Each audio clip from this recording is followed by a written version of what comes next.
When you're doing a forearm IV, sometimes you have a real struggle actually pulling traction so that vein doesn't roll around and you miss it when you're doing your IV. Let me show you something that might help. Okay, so here's the hand here, and obviously we got some of the good veins here. You can probably see a decent amount of shade there for the blue.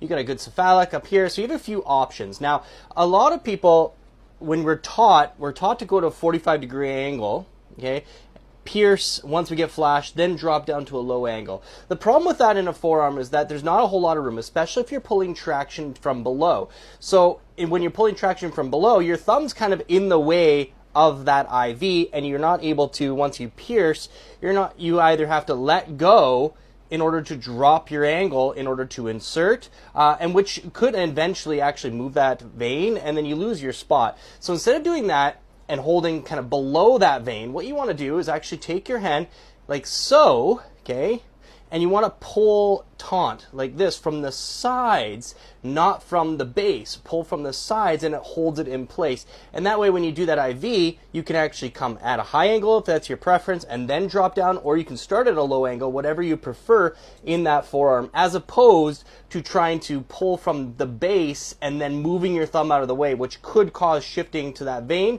once you get flashed.